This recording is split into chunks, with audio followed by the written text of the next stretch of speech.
I woke up believing this would be the proudest day of my life, walking my daughter down the aisle just as I'd promised her mother before she died. But before sunrise, our family driver arrived early and did something I never expected. He opened the back door and pushed me inside, pulling a blanket over me. "What are you doing?" I whispered, furious. "Please," he said urgently. "Hide. There's something you need to see." Against every instinct, I stayed silent, and what I witnessed from that hidden place changed everything. Hello everyone, and thank you for being here. Before the story continues, take a second to tell me where you're watching from in the comments. I truly enjoy seeing how far these stories travel and hearing from you directly. One important note: some elements in this story have been fictionalized for educational and storytelling purposes, and any resemblance to real people or settings is coincidental. That said, the message I'm sharing is meaningful, and I hope it speaks to you. I woke at 6:30 to sunlight streaming through the windows of my bedroom, the same bedroom I'd shared with Caroline for 30 years before she passed. 5 years gone now, and some mornings I still reached for her side of the bed out of habit. This morning was one of those mornings. "Big day, sweetheart." I whispered to the empty room like she could hear me. Maybe she could. I'd stopped trying to figure out what I believed about that kind of thing after the funeral. I stood at the closet staring at the navy suit I'd picked out 3 months ago. Mother of the bride dresses get all the attention, but nobody tells you how much a father agonizes over what to wear when he walks his daughter down the aisle. Caroline would have known exactly what to choose. She always did. My hands shook slightly as I buttoned my shirt. Not from age, I'm 62 and still steady enough, but from something else. Something I couldn't name.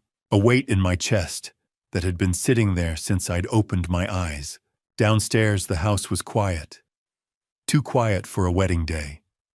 Emberlyn had stayed at her apartment last night with her bridesmaids, following some tradition about the groom not seeing the bride.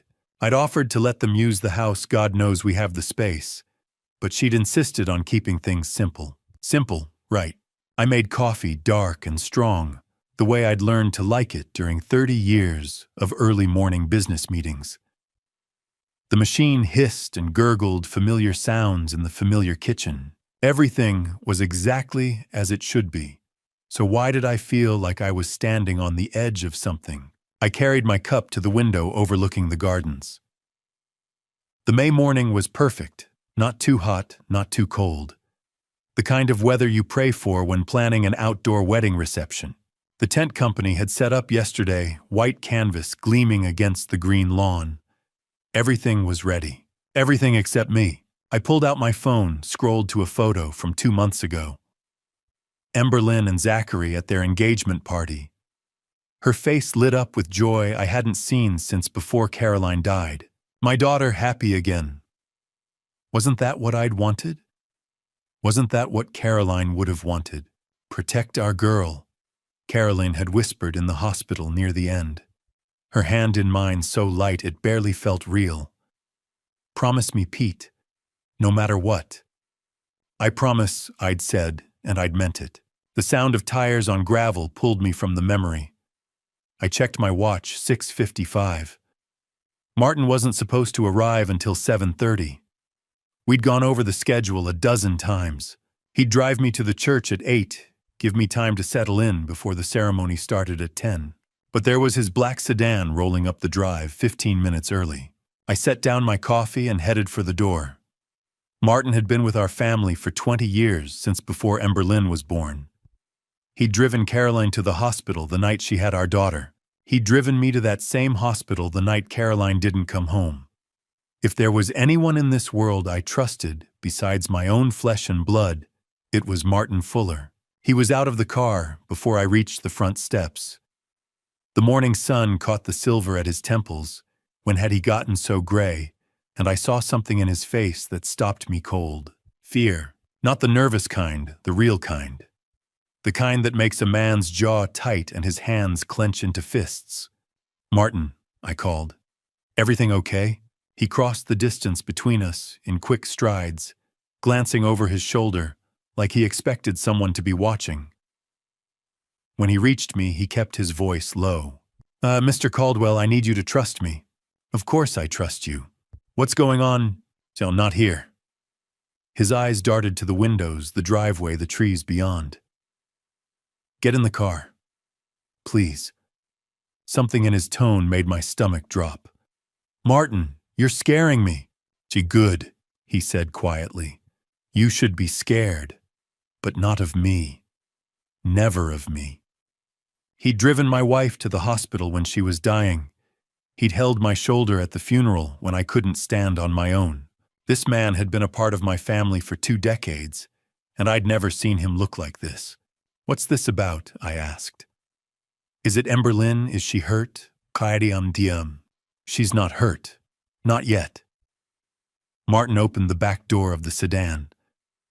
But she's about to make the worst mistake of her life, and you're the only one who can stop her. Get in the car, Mr. Caldwell. We don't have much time. My mind raced through possibilities, each worse than the last. An accident, a threat, something wrong with the wedding. But Martin's eyes weren't frantic. They were determined. Whatever this was, he'd planned for it. I climbed into the back seat. The leather was cool. The car smelled faintly of the lavender air freshener Martin always kept hanging from the rearview mirror. Normal. Everything was normal, except for the fact that I was sitting in my wedding suit in the back of a car at 7 in the morning, with no idea why. Martin reached past me and grabbed a dark blanket from the seat. The same blanket he kept for winter emergencies. Lie down, he said. Cover yourself completely. You can't be seen. What, Martin, this is, Mr. Caldwell. He looked me dead in the eye. 20 years ago, I made a promise to Miss Caroline. I promised I'd look after you and Emberlyn no matter what. I've kept that promise every single day. I'm keeping it now. Please, lie down. Caroline's name hit me like a physical blow. Martin never invoked her name lightly. Never. I thought about my daughter somewhere across town in her wedding dress, about to marry a man named Zachary Palmer. A man I barely knew, if I was honest with myself. A man who'd swept into Emberlyn's life 18 months ago and made her smile again after years of grief. A man Martin apparently didn't trust. I lay down across the back seat, my suit jacket bunching awkwardly beneath me. Martin draped the blanket over me, heavy and dark, blocking out the morning light. Whatever you see, whatever you hear, Martin said quietly, don't make a sound. Not until I tell you it's safe. Understand? I understand, I whispered, though I didn't. I didn't understand any of this. The door closed softly. A moment later, the driver's door opened and Martin slid behind the wheel. The engine purred to life. Where are we going? I asked from beneath the blanket. To show you the truth about Zachary Palmer, Martin said. And then you're going to help me save your daughter. The world went dark under that blanket, but every sound became sharp, clear, dangerous. I'd been lying there maybe 10 minutes long enough for my back to start aching against the leather seat, long enough to wonder if Martin had lost his mind when the car slowed and pulled to a stop. I heard the crunch of gravel under tires, then silence. My heart hammered against my ribs. Where were we? The front passenger door opened with a soft click. Someone slid into the seat, and I caught a whiff of expensive cologne. Not Martin's usual subtle aftershave, but something bolder, younger. Morning, Martin. The voice was smooth, confident. Zachary Palmer, my future son-in-law. Good morning, Mr. Palmer. Martin's reply was perfectly neutral, professional. No hint of whatever fear I'd seen in his face 20 minutes ago. Beautiful day for a wedding, isn't it? Zachary settled into his seat. I heard the rustle of fabric, his tuxedo probably. I still can't believe this is really happening. Big day indeed, sir. The car began to move again. I focused on keeping my breathing slow and quiet. Under the heavy blanket, the air was getting warm, stuffy. I wanted to shift position, but didn't dare. Zachary's phone buzzed. "That'll be my bride," he said, and I heard the smile in his voice. "Hey, beautiful." Even through the blanket, through the sound of the engine, I could hear the change in his tone. Soft, warm, the voice of a man in love. "Yeah, no, I'm not nervous." "Well, maybe a little," he laughed. "You're going to take my breath away, aren't you? You always do." I felt my chest tighten. That was my daughter on the other end of that call. My Emberlyn probably standing in front of a mirror in her wedding dress, glowing with happiness. "I love you too," Zachary said. "See you at the altar, sunshine." Sunshine. He called her Sunshine. The call ended. For a moment there was only the hum of the engine and the muffled sound of traffic outside. I allowed myself to relax slightly. Maybe Martin was wrong. Maybe this was all some misunderstanding. The man I'd just heard sounded genuinely devoted to my daughter. Then Zachary's phone rang again. "Jesus," he muttered. His whole tone shifted, the warmth gone, replaced by something cold and clipped. He answered. "I told you not to call this number." I went rigid under the blanket. No, I can't talk right now. I'm in the car. With the driver." A pause. I could hear a tinny voice on the other end, words too faint to make out, but the urgency was clear. I said we'd handle it. "Everything is on track." The voice on the phone got louder, more insistent. "Look." Zachary's voice dropped lower, harder. 3 months, not before. We agreed on the timeline. Don't call me again until... He stopped abruptly, then finished in a harsh whisper. "Until it's done." He ended the call with more force than necessary. The silence that followed felt thick enough to choke on. "Everything all right, Mr. Palmer?" Martin asked, his voice still perfectly even. "Oh, fine. Just some business that won't wait." Zachary's attempt at a casual laugh fell flat. "You know how it is. People think just because it's your wedding day, the whole world stops." "Indeed, sir. But I heard something in Zachary's breathing, quick, shallow, stressed. 3 months. Not before, until it's done." What did that mean? What was supposed to happen in 3 months? And who was calling him so urgently that they'd risk phoning on his wedding day? Under the blanket, my hands curled into fists. That second call hadn't sounded like love. It hadn't sounded like business either. It sounded like something else entirely. Something that made my future son-in-law's voice go cold and calculating. I tried to piece it together. The warmth with Emberlyn, then the ice with whoever that was. 2 different people in the same man, or maybe, and this thought made my stomach drop, maybe the warmth was the act, and the cold was what lay underneath. "We're taking a different route today, Mr. Palmer," Martin said calmly. "Construction on the main road." "Oh, sure, whatever you think is best." Zachary didn't seem to care where we were going. He pulled out his phone again. I heard the soft tap-tap of typing. Texting someone. More business that couldn't wait. Or was he texting whoever had just called? I lay there in the darkness, breathing as quietly as I could, listening to every shift of fabric, every tap of his phone, every change in the engine's pitch, as Martin navigated through traffic. This was what Martin wanted me to hear. This was why he'd shoved me into this car. But why? What did Martin know that I didn't? Okay, Sonny, how long have you worked for the Caldwells?"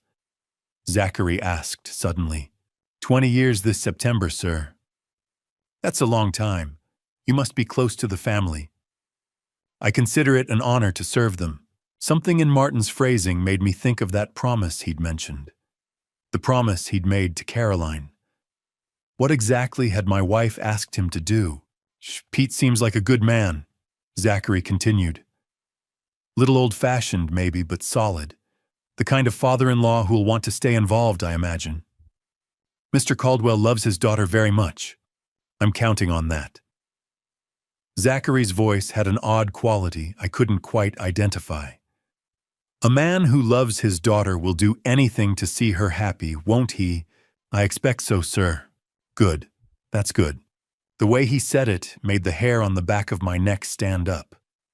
It wasn't the words themselves, they were perfectly innocent, but the tone underneath, like he was working through some private calculation. 3 months. Everything is on track. My mind spun with possibilities, each darker than the last. Was he planning something? Was Ember Lynn in danger? But that didn't make sense. Why would he marry her if he meant her harm, unless the marriage itself was part of whatever plan he had? The car made a turn, and I felt myself slide slightly against the seat. Martin must have noticed, because he spoke up quickly. Hit a rough patch there. Road work everywhere these days. No kidding, Zachary replied, distracted. His phone buzzed again. Sorry, I need to take this. But this time when he answered, his voice was careful. Hey. Yeah, I'm on my way. No, we're good. I'll call you later, okay? Yeah. Later. He ended the call fast. Too fast. Like he didn't want anyone Martin to hear too much. The pieces weren't fitting together yet, but I knew I was hearing something important. Something that explained the fear in Martin's eyes this morning.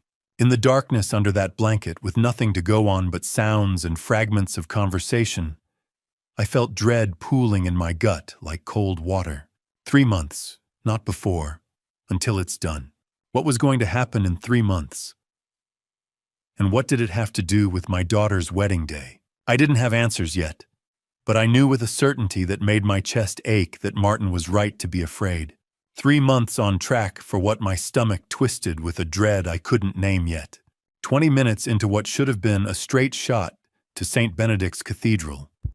Martin turned south. I felt it, before I understood it, the pull of gravity as the sedan banked left, the shift in momentum telling me we were heading away from downtown. Beneath the blanket, I had only sensation to guide me, the engine's hum, the rhythm of stops and starts, sunlight warming the fabric against my face. This turn felt wrong. My internal compass screamed at me. St. Benedict's was north and east, a straight 15-minute drive through oak-lined streets. This route had too many turns, too much stop-and-go traffic. We were heading south, away from the cathedral, away from the wedding. In the front seat, Zachary's phone buzzed harsh, insistent vibrations, demanding attention. "Damn it," he muttered. I heard fabric rustle as he checked the screen. Another buzz, then another. "Everything all right, Mr. Palmer?" Martin asked, his voice carefully neutral. "Yeah, fine." Zachary paused, weighing something. "Actually, Martin, I need to make a quick stop. Won't take more than 5 minutes." "Course, sir. Where to?" "Maple Street, South Side. You know it. No hesitation. None at all." "Yes, sir, I know it." That was when I knew. Martin hadn't been surprised. He'd been expecting this. That's why he'd hidden me in the back seat. That's why we were driving south instead of north. Martin had planned this. The sedan accelerated, merging onto what felt like a highway, smooth concrete rushing traffic distance covered quickly. Route 9, probably. The industrial corridor cutting through the city's midsection before dipping into the working neighborhoods. Through the gap in the blanket, I caught glimpses of harsh sunlight hitting concrete without the filter of trees. The air felt different, thicker, grittier. Exhaust and hot pavement. We slowed. Traffic lights, frequent stops, city driving in a neighborhood where people lived close together. "Next light, take a left," Zachary said, his voice stripped of charm. 2 blocks down. Understood. The road changed, rougher pavement potholes jarring the suspension. Streets that got repaired last, if at all. Through the fabric, I sensed buildings changing around us, taller structures giving way to shorter ones, glass replaced by brick and siding, dogs barking, children's voices, a metal gate clanging shut. This was a neighborhood where people hung laundry on lines, where corner stores sold lottery tickets, where families packed into townhouses and made the best of what they had. The middle ground, where most people lived, a world Zachary Palmer had never mentioned. "Here," he said. "The one with the blue trim." Tires crunched over gravel. The engine idled to a low rumble. Zachary's door opened. "Just give me a few minutes." "Of course, sir." His footsteps faded quick strides across uneven pavement. A gate creaked. Then silence. "Mr. Caldwell." Martin's whisper was urgent. "Look now, but stay down." I shifted the blanket just enough to see through the gap between the seats. We were parked before a narrow townhouse. 2 stories. Blue-gray siding faded to weathered denim. A small porch with rusted railing. The yard was overgrown grass, bordered by a leaning chain-link fence. At the end of a cracked walkway stood a mailbox. Nothing special, just standard metal, bolted to a wooden post that tilted left. Peeling paint. Worn edges. But the letters stenciled across its side were clear. The Palmer family. I stared, my brain stuttering over the words. Palmer. Zachary's name. The man marrying my daughter in less than 3 hours. The man who'd told us his parents were dead. No siblings, nobody to invite except college friends. The man who'd said he was alone in the world, that Emberlyn and I would be his whole family. So why was there a mailbox with his name on a working-class townhouse? Present tense. The Palmer family. As if people named Palmer still lived here. Still received mail here. Still called this home. Zachary walked up the cracked steps. He didn't knock. His hand went straight to the doorknob, twisted it, pushed the door open like he'd done it 1,000 times. Like he belonged there. The door swung inward, revealing only shadow, and Zachary stepped inside. It closed behind him with a soft click. I stared at that closed door, heart pounding. Palmer. The Palmer family. This wasn't the story he'd told us over dinner at our estate, or during the engagement party, or in any conversation over the past 2 years. This was something hidden. Something he'd kept locked away from Emberlyn and me. My hands curled into fists beneath the blanket. Palmer. That was his name. But why did he have a mailbox here? Why did he walk into this house like he owned it? And why on the morning of his wedding to my daughter did he need to stop here at all? Martin opened my door and leaned in close, his voice barely a breath in the cool morning air. "Mr. Caldwell, you need to see this with your own eyes. Stay low. Watch the side entrance." I didn't argue. Whatever Martin had brought me here to witness, whatever truth hid behind that faded blue door with Zachary Palmer's name on the mailbox, I needed to see it. For Emberlyn. For myself. For the promise I'd made to Caroline 5 years ago, when she squeezed my hand on her deathbed and whispered, "Take care of our girl." I unfolded myself from the cramped back seat joints, protesting each movement. 62 years old, crouching behind a sedan like a private investigator in a bad crime novel. But this wasn't fiction. This was my daughter's future unraveling in real time. Martin positioned himself between me and the house, blocking the view from the front windows. I stayed low, using the car as cover eyes fixed on the narrow alley beside the townhouse. The side entrance, Martin mentioned a weathered door with peeling white paint half hidden by an overgrown hedge. The morning sun beat down on cracked pavement, heat shimmering in the air. Somewhere down the block, a screen door slammed. A dog barked twice, then fell silent. Normal sounds. A normal Saturday morning in a normal neighborhood. Except nothing about this was normal. I heard the front door open and close the solid thunk of wood meeting frame. Zachary's footsteps echoed on the porch, then faded as he moved deeper inside. My heart hammered each beat, a question without an answer. What is he doing here? Who lives here? Why today? Minutes dragged by. 2, 3, 4. Each second stretched unbearably long. Then the side door opened. A woman stepped out first. Early 30s. Dark hair pulled into a messy ponytail. Jeans and a faded gray t-shirt worn thin by too many washes. She looked exhausted, the kind of tired that comes from sleepless nights and unpaid bills. Her face was drawn, eyes shadowed, but her jaw was set with stubborn resolve. A woman used to carrying weight she shouldn't carry alone.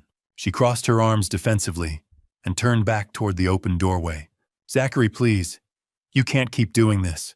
Her voice was soft, but strained, pulled tight like wire. I couldn't hear his reply from inside, but I didn't need to. Her expression said enough frustration, resignation, fear. Then I heard it, a child's voice, high-pitched, excited, from inside the house. Daddy, Daddy. The word struck me like a blow to the chest. Daddy. A little girl burst through the side door, small feet pounding on the steps. She couldn't have been more than 4 blonde curls, bouncing pink sneakers, flashing a stuffed rabbit clutched in one hand. She wore a yellow sundress, with daisies, the kind a father chooses, because it makes his child smile. Daddy! She cried again, running toward the doorway, and Zachary Palmer stepped out to catch her. He scooped her up effortlessly, lifting her high as she squealed with joy. She wrapped her arms around his neck, burying her face against his shoulder. He held her close, not like a stranger, not like a visitor, but like a man who had done this 1,000 times. Like a father. Hey, sweetheart, he murmured, voice gentle in a way I'd never heard. He kissed the top of her head, fingers soft in her curls. I can't stay long today. But why? She pulled back bottom lip, trembling. You said you'd play tea party with me and Mr. Floppy. She held up the stuffed rabbit. His smile faltered for half a second, then returned, practiced familiar, the same charm he'd used on Emberlyn. On me. On everyone who trusted him. I know, baby. I'm sorry. Daddy has to work today. But I'll be back soon. I promise. Liar. The word screamed inside my head. He wasn't going to work. He was going to St. Benedict's Cathedral. He was going to stand at the altar in a tailored tuxedo and vow himself to my daughter.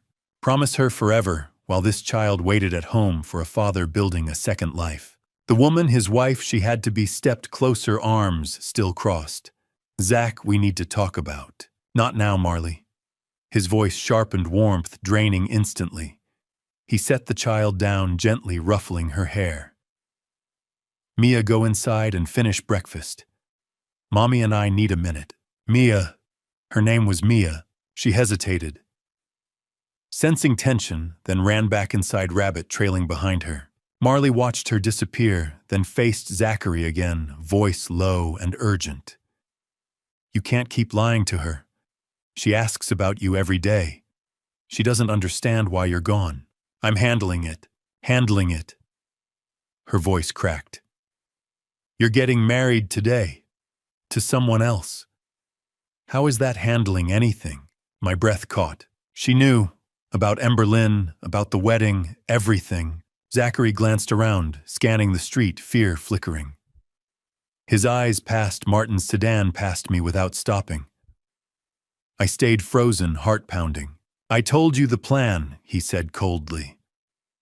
1 year. With the Caldwell money, I pay off Greco. Then we're free. Mia gets the medical care she needs. We start over. And what about her, Marley whispered. What about Emberlyn? You'll ruin her life. She'll get over it. Rich people always do. I wanted to move, to stand, to confront him, demand answers, drag him away and make him explain how he could lie to my daughter's face. But I couldn't move. I could only listen as my nightmare confirmed itself. Zachary pulled Marley close, voice soft, almost tender. I'm doing this for us. For Mia. Trust me. She pulled away, eyes shining. I stopped trusting you a long time ago. He flinched, then walked toward the front without another word. Marley stood there, shoulders sagging, then went inside, closing the door quietly. I stayed crouched behind the car, mind spinning. Zachary Palmer had a wife. He had a daughter. And in less than 3 hours, he was going to marry Emberlyn. I should have confronted him right then and there. Every instinct I had was screaming at me to stand up, to walk across that cracked pavement, to grab Zachary Palmer by his collar and demand the truth in front of his wife and his daughter and God himself. But Martin's hand landed on my shoulder, firm, steady, anchoring me in place. Wait. He whispered, his voice barely audible over the pounding of my heart. There's more. More. What more could there possibly be? The man was married. He had a child. He was about to commit bigamy in front of 200 wedding guests and a priest who believed every word of the vows Zachary would speak. But Martin's grip didn't loosen, and something in his tone told me he was right. Whatever I'd seen so far was only part of the picture, so I stayed low, crouched behind the sedan, like a man half my age, my knees aching and my hands balled into fists. Across the narrow yard, Mia's bright voice called out from inside the house. "Mommy, can I have more juice?" Marley glanced back through the open side door, her expression softening for just a moment. "In a minute, sweetheart. Go play with your toys for now, okay?" "Okay." The sound of small feet pattering away, a door closing somewhere deep in the house. Then Marley turned back to Zachary and the softness vanished. Her arms crossed over her chest again, that defensive posture I'd seen before, like she was trying to hold herself together by sheer force of will. "You're really going through with this?" Her voice was quiet, but there was an edge to it, something raw and desperate. Zachary didn't look at her. He was staring out at the street, his jaw tight, his hands shoved deep into his pockets. When he finally spoke, his voice was flat. Cold. "We don't have a choice." "There's always a choice. Not when Greco's involved." He turned to face her then, and even from where I crouched, I could see the tension in his shoulders, the hard set of his mouth. "He gave us until the end of the year, Marley. That's it. If I don't pay him back by then." He didn't finish the sentence. He didn't need to. Marley's face went pale. "I know. But this Zach, she's a person. Emberlyn is a real person with real feelings. Her father seems like a decent man. This feels wrong. It feels evil. Their decency doesn't save Mia." Zachary's voice turned sharp, cutting through her protest like a blade. "Their money does." The words hit me like a punch to the gut. My money. My family's money. That's what this was about. That's what Emberlyn was to him, a bank account with a pretty face and a trusting heart. Marley shook her head, her eyes glistening. "And after, when she finds out, she won't. Zach, she won't." His tone left no room for argument. "Once I'm her legal husband, I'll have access to everything. Joint accounts, family trusts. The Caldwell portfolio is worth over $200 million, Marley. All I need is 1 year. 1 year to get what we need, pay off Greco, and disappear. She'll never even know what happened. 1 year." The timeline clicked into place in my mind, like puzzle pieces I'd been too blind to see before. The rushed engagement Zachary had proposed after only 6 months of dating. The quick wedding he'd insisted they get married this spring, instead of waiting for fall like Emberlyn had wanted. The way he'd charmed his way into every family dinner, every business meeting, every corner of our lives with that easy smile and those smooth words. He'd been planning this from the start. What if she files for divorce? Marley's voice was barely a whisper now. What if she goes to the police? Zachary let out a harsh laugh. Rich people don't go to the police. They go to their lawyers. And by the time her lawyers figure out what happened, we'll be long gone. New names, new city, new life. And Mia. See, Mia gets the medical care she needs, the surgeries, the specialists, everything she couldn't get while we're drowning in Greco's debt. His voice softened just slightly. That's what matters. Not some spoiled hotel heiress who'll cry into her champagne for a few months, and then move on to the next guy her daddy approves of. I wanted to scream, to stand up and tell him that Emberlyn wasn't spoiled, that she'd worked her entire life to earn her place in the company, that she'd mourned her mother with a grief that had nearly broken her, that she deserved so much better than this lying, calculating predator who saw her as nothing more than a means to an end. But Martin's hand was still on my shoulder, and his grip tightened as if he could sense my rage building. Wait, he breathed. Just wait. Marley wrapped her arms around herself, her shoulders hunching forward. I can't keep doing this, Zach. I can't keep lying to Mia. She asks about you every day. She doesn't understand why you're gone so much. It'll be over soon. Will it? Her voice cracked. Or will you just find another scheme, another woman to use? When does it end? Zachary's expression hardened. It ends when we're free of Greco. That's when it ends. He pulled out his phone, glanced at the screen, and cursed under his breath. I have to go. The wedding starts in less than 3 hours. Why, I'll call you tonight. He turned toward the front of the house without looking back. Keep Mia inside. I don't want her seeing me leave. She already knows you're here. Then distract her. His footsteps echoed on the wooden porch steps, then faded as he rounded the corner toward the street. Marley stood there for a long moment, her face buried in her hands. Then she straightened, wiped her eyes, and went back inside, closing the side door behind her with a soft click. I stayed frozen behind the sedan, my entire body shaking with a rage I could barely contain. Less than 1 year.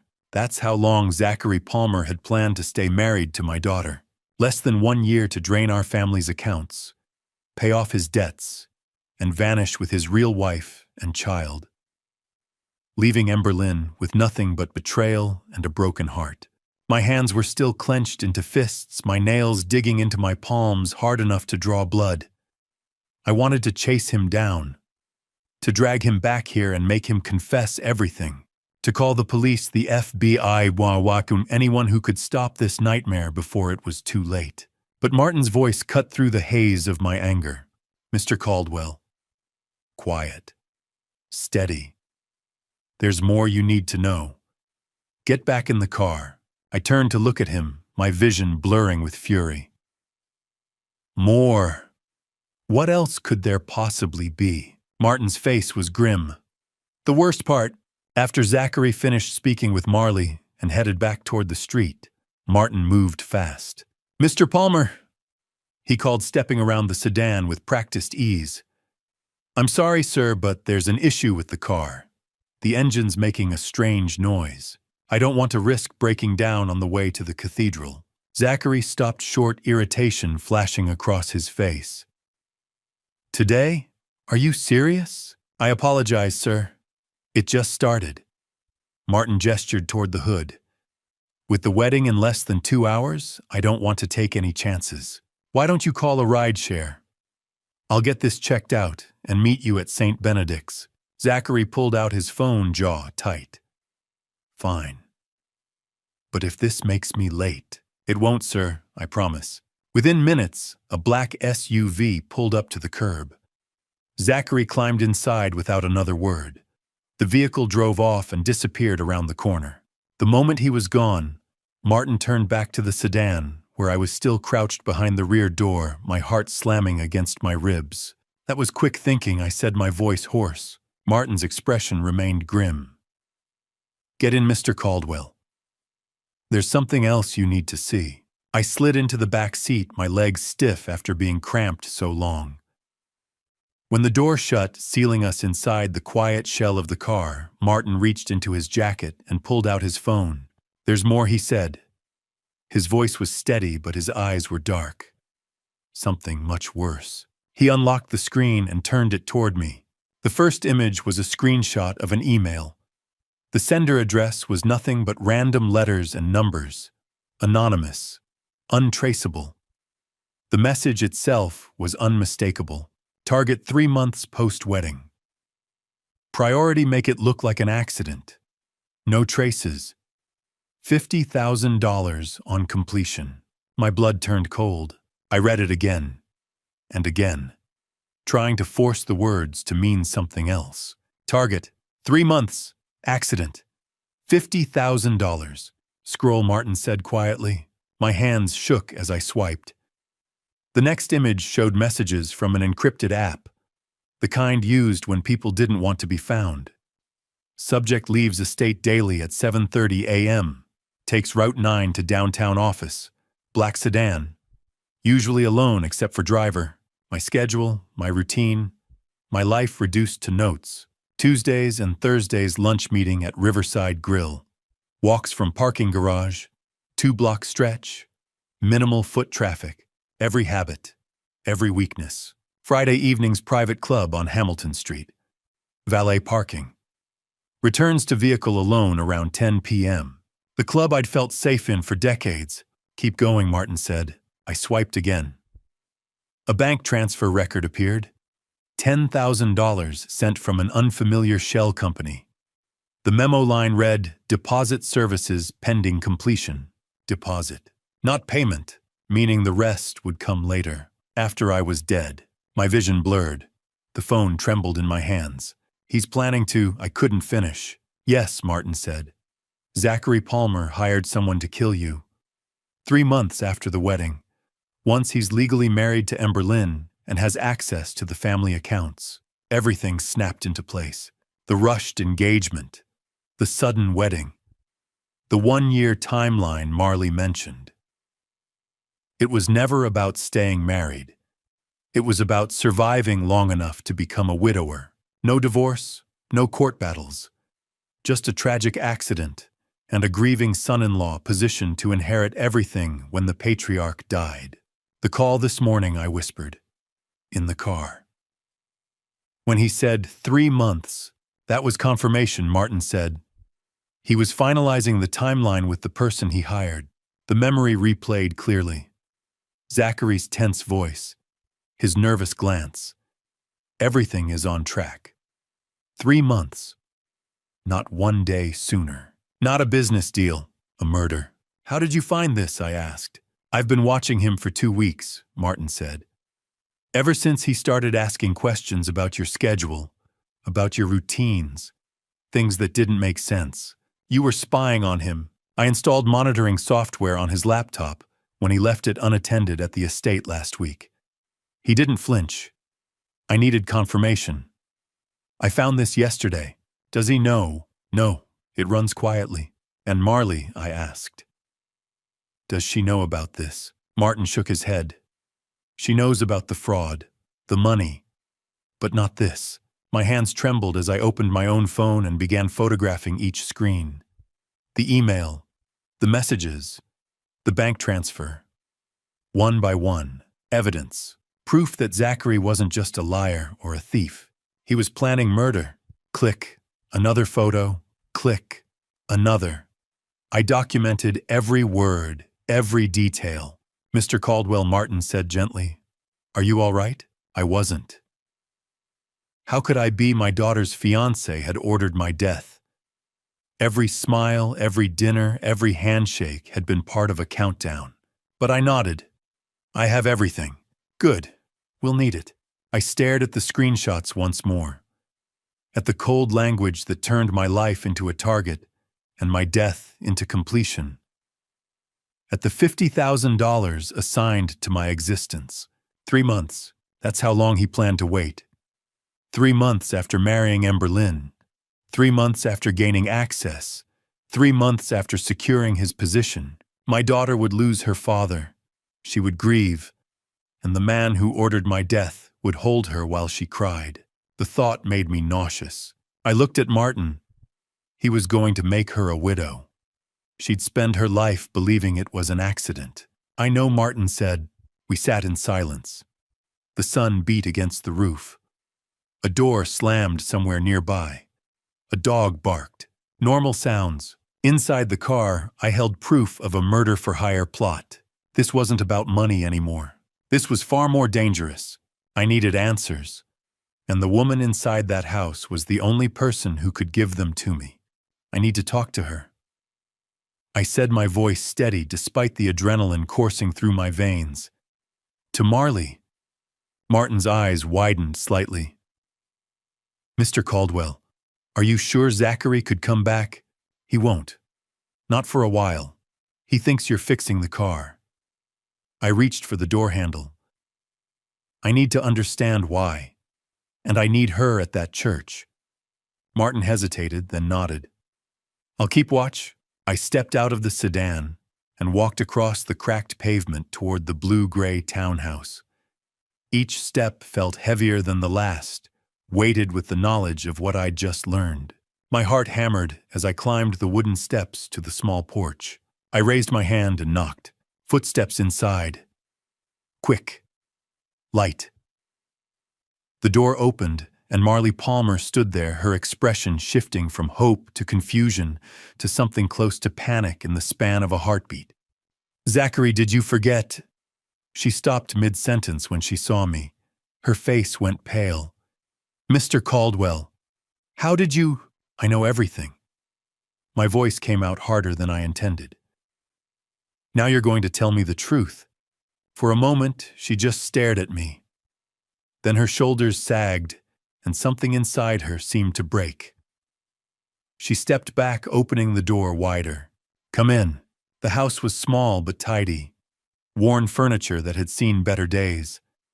Children's toys scattered across a threadbare rug, the kind of home where people made do with what they had and tried to pretend it was enough. From somewhere deeper in the house, I heard a child's laughter.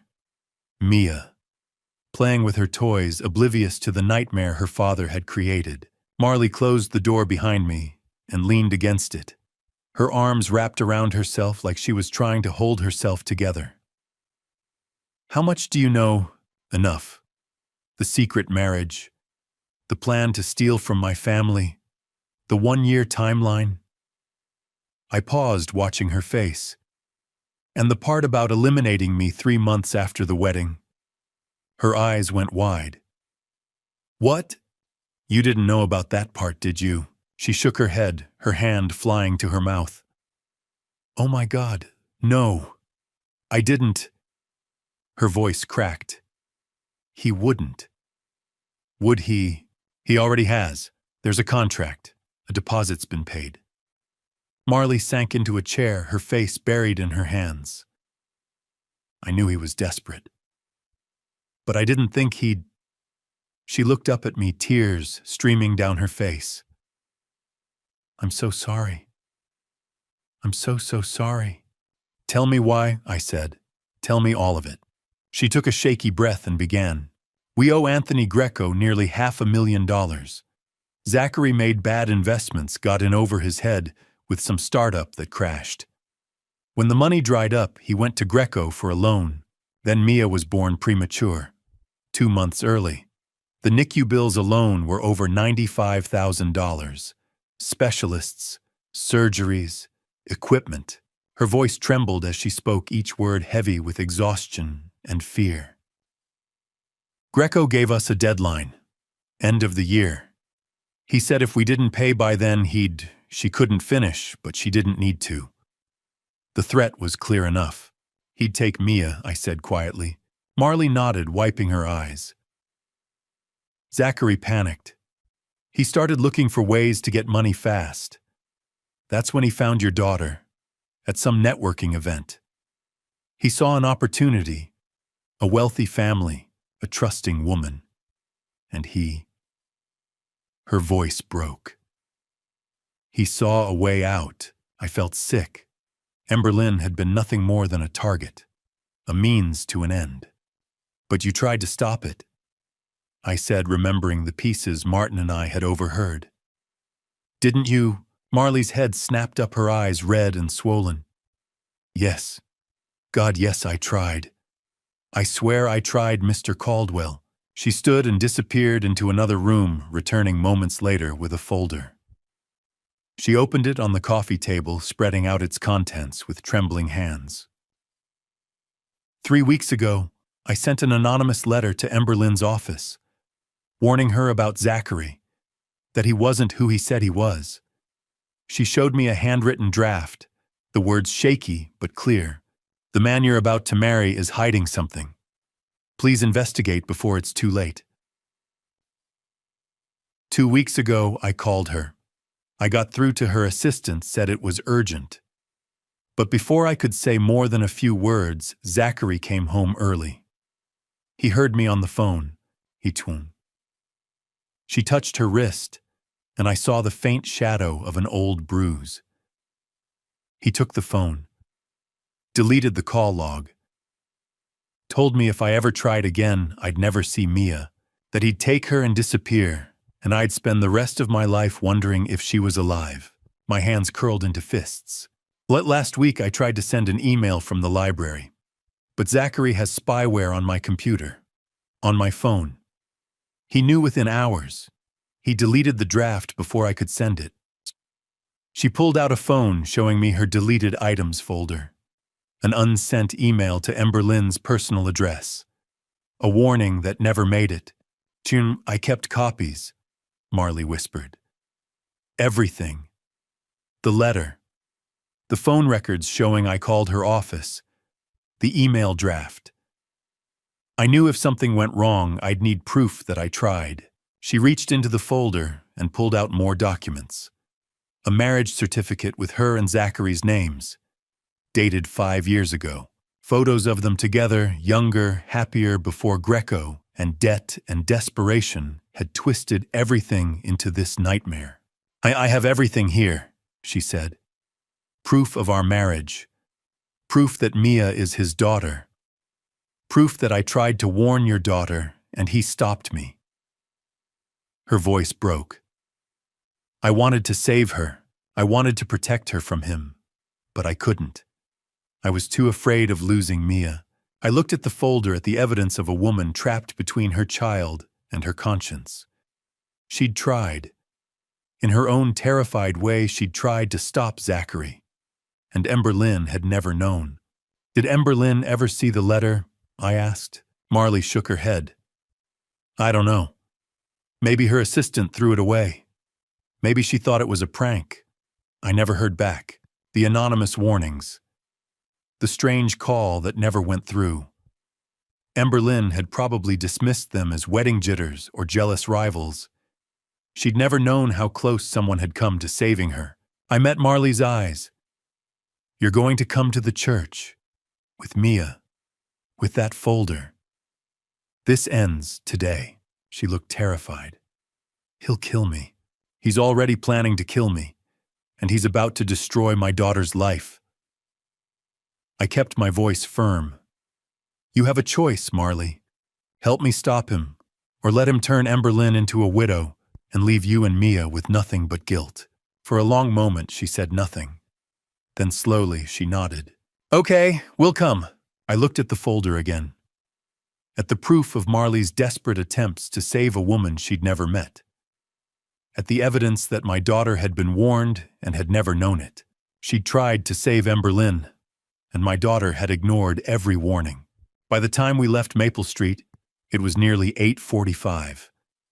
The wedding at St. Benedict's would begin in just over an hour. Martin drove in silence the sedan, cutting through the late morning traffic with practiced efficiency. I sat in the back. My phone clutched in one hand, Marley's folder of evidence beside me on the seat. My mind raced with possibilities, each one worse than the last. I should go home, I said suddenly. I should tell her right now, before any of this goes further. Martin's eyes met mine in the rearview mirror, steady and knowing. With all due respect, sir, she won't believe you. Not without proof she can see with her own eyes. I wanted to argue, but I knew he was right. 2 months ago I'd tried. Not directly, I hadn't known enough then to be direct. But I'd asked careful questions over dinner. Innocent inquiries about Zachary's past, his family, his career before he'd met Ember Lynn. And my daughter had shut me down. Dad, if you don't like him, just say it, she'd said, her voice tight with frustration.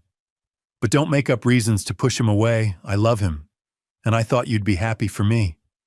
I'd backed off, apologized, told her I just wanted to make sure she was making the right choice, that I trusted her judgment. But the truth was, I'd been afraid. Afraid of the distance that had already started to grow between us since Caroline died. Afraid that if I pushed too hard, I'd lose Ember Lynn completely. So I'd stayed silent. And Zachary had used that silence to burrow deeper into our lives. I should have done a background check. I said the words bitter on my tongue. Why didn't I do that? Because Miss Ember Lynn asked you to trust her choice, Martin said quietly. And you respected that. I respected it right into a trap. You were being a good father, sir.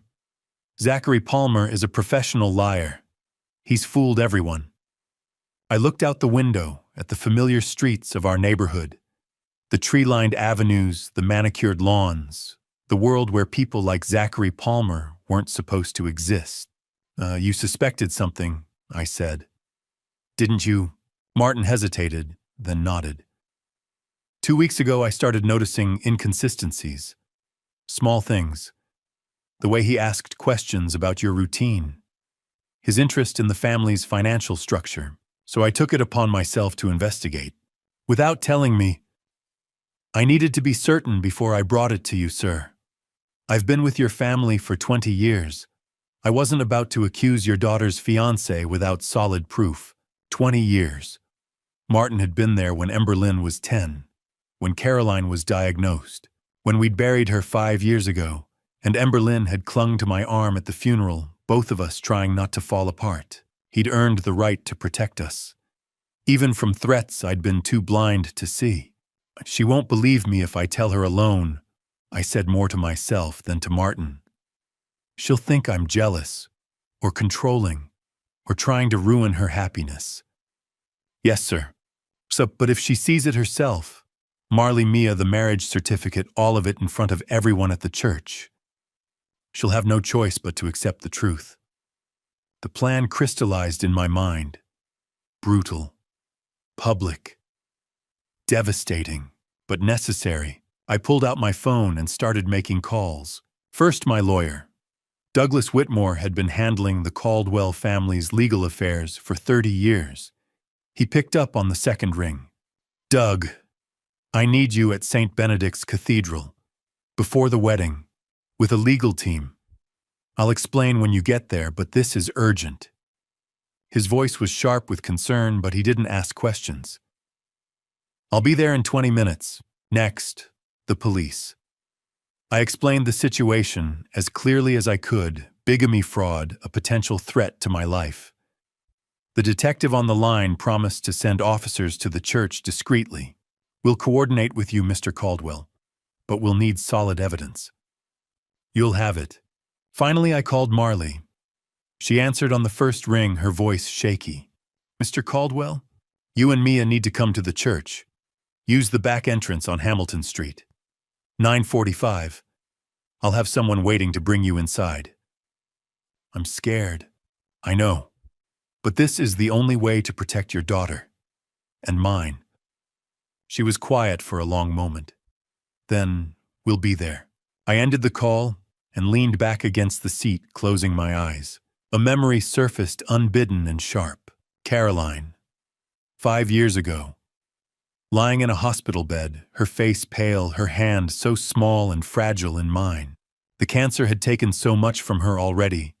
Her strength, her energy, her certainty about the future, but not her fierceness.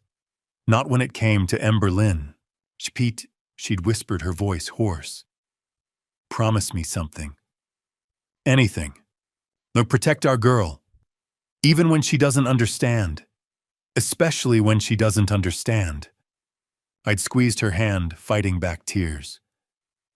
I promise. Sometimes love means breaking their heart to save their life. I hadn't understood then. Not really. But I understood now. I was about to walk into St. Benedict's Cathedral and destroy the happiest day of my daughter's life. I was about to humiliate her in front of 200 guests, reveal that the man she loved was a fraud, and shatter every dream she'd built over the past 2 years. And she would hate me for it, at least for a while. But she would be alive, safe, free from Zachary Palmer and his plans to use her and discard her and eventually leave her a widow. Martin pulled the sedan into our estate's driveway. The house stood quiet and elegant in the morning sun, its windows gleaming, the gardens in full bloom. Everything looked perfect, peaceful, a lie just like Zachary. We have 45 minutes, Martin said, checking his watch. I nodded, gripping the folder Marley had given me. Then let's make sure we're ready. I looked at the house one more time, the home where Emberlyn had grown up, where Caroline had taught her to ride a bike and bake cookies and believe in happy endings. I was about to ruin the happiest day of my daughter's life, and it was the only way to save her. When I stepped through the front door of our home, I had to pretend this was the happiest day of my life. Morning sunlight poured through the tall windows of the entrance hall. White roses and lilies filled every vase, their perfume heavy in the air. Everything looked flawless. Wedding day perfect. From upstairs came laughter, women's voices bright and excited. The bridesmaids helping Emberlyn get ready. Then I heard her, "Dad, Dad, is that you?" I looked up. Emberlyn appeared at the top of the staircase, her face lighting up when she saw me. She wore a white silk robe, her hair half-styled curlers pinned in place. Even unfinished, she looked radiant. "Where have you been?" she asked, as she hurried down bare feet, soft against the carpet. "I was worried. You left so early." And Martin mentioned something about the car. I forced a smile. The smile a father wears on his daughter's wedding day. "Just needed some fresh air, sweetheart." Big day. She reached the bottom and wrapped her arms around me, burying her face in my shoulder.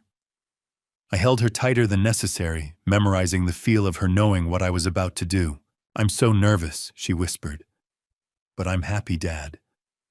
I really am. Zachary he's everything I hoped for." The words cut deep. I closed my eyes and kissed the top of her head, breathing in her shampoo.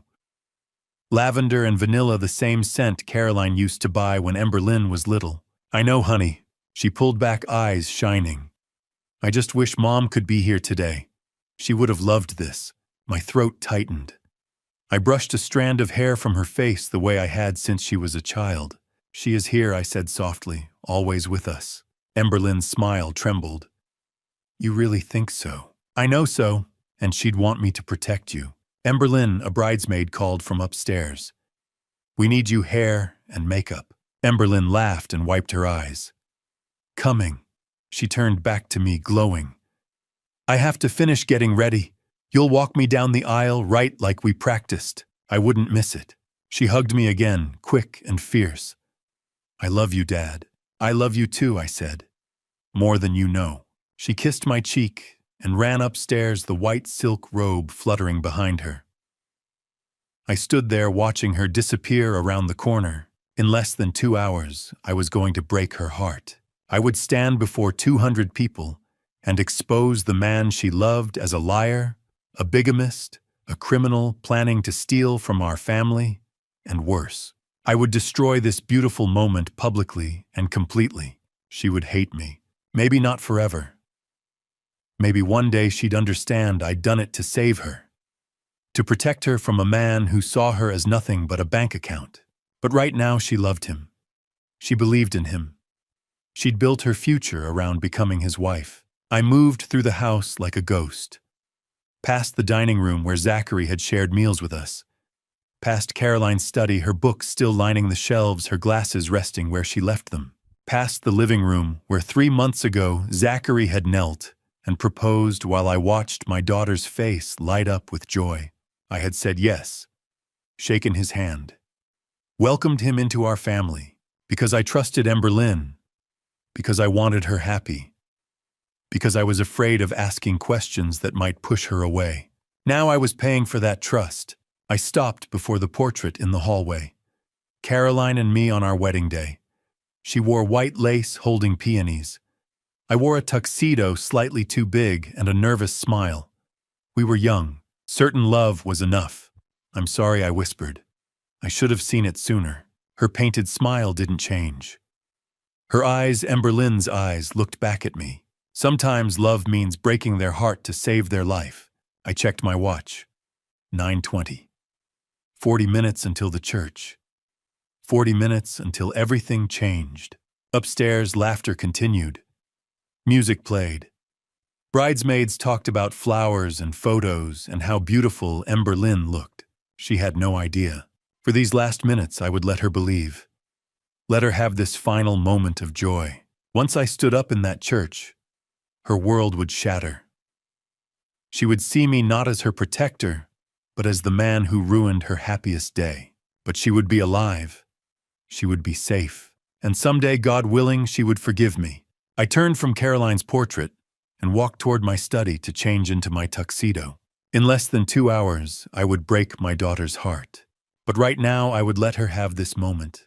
The ride to St. Benedict's felt like a funeral procession, even though everyone else was smiling.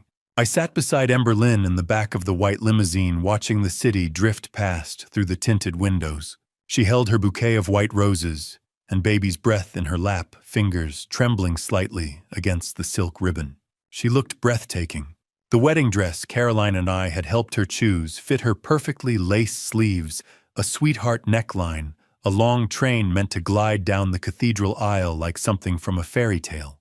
Her hair was pinned in soft curls, a simple veil secured with Caroline's vintage hairpin, the one her grandmother wore, the one Caroline wore on our wedding day. She looked so much like her mother, it made my chest ache. Dad, Emberlyn said softly, pulling me from my thoughts. She reached over and took my hand, squeezing it.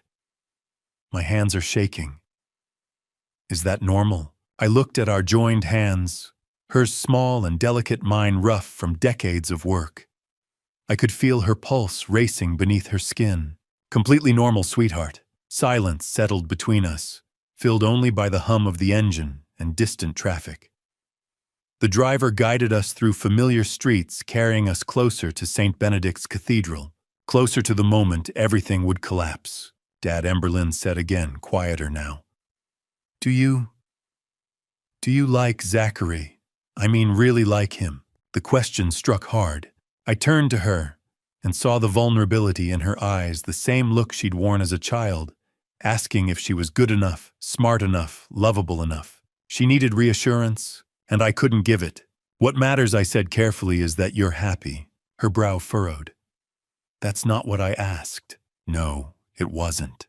I lifted my hand and touched her face the way I had when she was small. I've always wanted what's best for you, Emberlyn. That will never change. She studied me for a long moment, searching for something I refused to give. Then she relaxed and leaned her head against my shoulder, just like she used to during movie nights. I love you, Dad. I love you too, more than anything. We stayed that way as the city passed by. I watched streets I'd known my whole life slide past the window. Riverside Park, where I taught her to ride a bike. The cafe Caroline and I visited every Sunday. The corner where I pulled over 5 years ago after the hospital called to say Caroline was gone. The same streets, but nothing was the same. My phone vibrated in my pocket. I shifted carefully and checked it. Martin, Marley, and Mia are en route. Back entrance secured. Officers in position. Everything is ready, sir. I typed back, understood. Work, Emberlyn asked. Martin confirming timing. She nodded, trusting, and rested her head against me again. Ahead, the spire of St. Benedict's rose into view, its stone facade catching the late morning sun. The same cathedral where Caroline and I were married 35 years ago. I remembered standing at the altar, hands shaking, breath stolen, when I saw her walking toward me in white lace. We'd promised forever, and we meant it. We built a life, raised a daughter, loved each other through everything, until cancer ended it.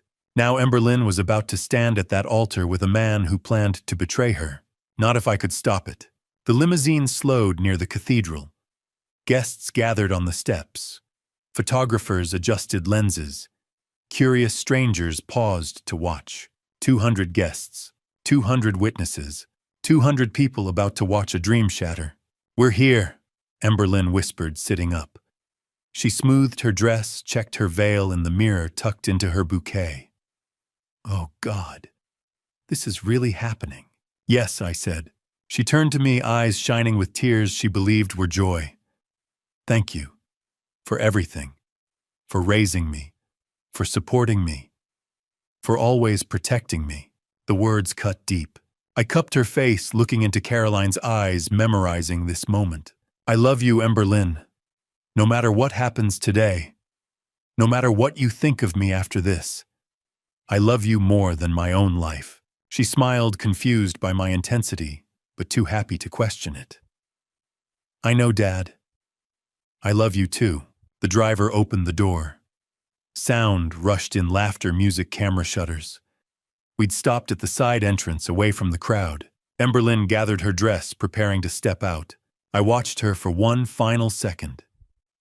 She believed she was walking toward her happily ever after. I was about to protect her in the worst way possible, in a way that would make her hate me, but she would be alive. She would be safe, and someday she would understand. I stepped out and offered her my hand. It was time. We arrived at St. Benedict's 15 minutes early. The old stone cathedral stood as it had for more than a century, solid, unmoving, carrying the weight of countless ceremonies within its walls. Today it would carry mine.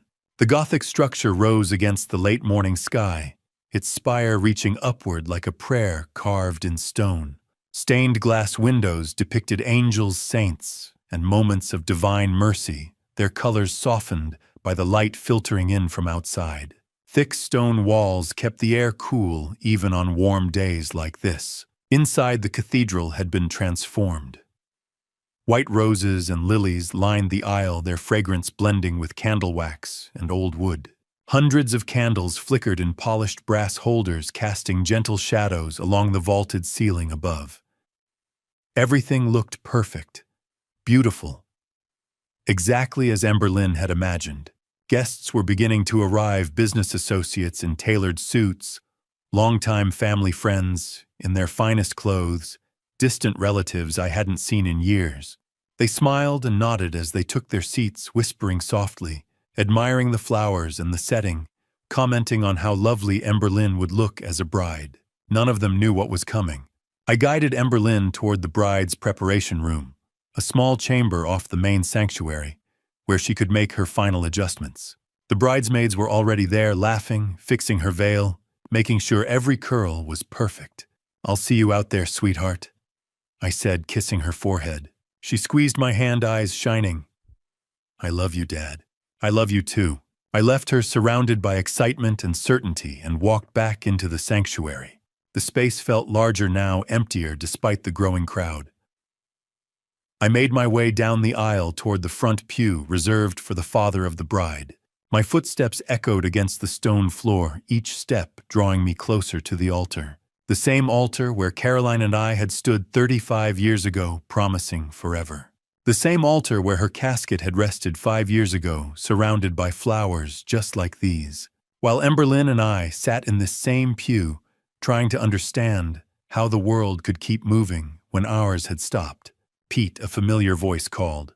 I turned to see Douglas Whitmore approaching, hand extended. My lawyer. My friend for 3 decades. He wore an expensive suit and a confident smile. "Congratulations," he said, shaking my hand. "Big day. Zachary seems like a good man. You must be proud. If only you knew." I nodded. "Thank you, Douglas. Caroline would have loved this," he added gently. "She'd be so happy seeing Emberlyn like this." The words were meant kindly. They still hurt. "Yes," I said, "she would." Douglas patted my shoulder and moved on, leaving me alone near the front pew. I sat slowly, gripping the smooth wood. From here I could see everything: the altar, the rows filling with guests, the musicians near the organ, the photographer adjusting his lens. And near the side entrance I saw Martin, nearly invisible in his dark suit, scanning the room with practiced calm. Our eyes met. He gave a slight nod. My phone vibrated silently. I pulled it out. "Martin, package delivered." Back entrance. Mia briefed, "Secret game, stay quiet." "Everything in position." I typed back, "Understood." The secret game had been Marley's idea. She'd knelt down and told Mia they were playing a special church game where she had to stay as quiet as a mouse to win a prize afterward. Mia thought it sounded wonderful. She didn't know she was about to watch her father's life collapse. I looked toward the altar again, imagining Zachary standing there, smiling, playing the devoted groom, while his real wife and child waited in a back room. "Caroline," I closed my eyes. "If you can hear me, help me do this right. Help me be strong enough." I imagined her sitting beside me like she used to during Sunday services, her thumb tracing circles in my palm, a silent reminder that we were never alone. Sometimes love means breaking their heart to save their life. She'd said that when she made me promise to protect Emberlyn no matter what. I never imagined it would mean this. The organ began to play softly. Conversations faded. Guests turned toward the front. The photographer moved into position. Reverend Jonathan Reed stepped out and took his place at the altar, Bible in hand, serene and ready. This was it. Soon the processional would begin. Bridesmaids would walk the aisle. Then Emberlyn, radiant, holding my arm, believing she was walking toward her forever. And I would stand beside her listening as Zachary Palmer spoke vows he never intended to keep. Until I stopped him. I looked around once more at the stained glass, the guests holding programs, the altar where joy and grief had already shaped my life. Saint Benedict stood silent, holding centuries of secrets. Today it would hold mine. The organ swelled. The ceremony was about to begin, and so was the truth. The music swelled. Everyone stood.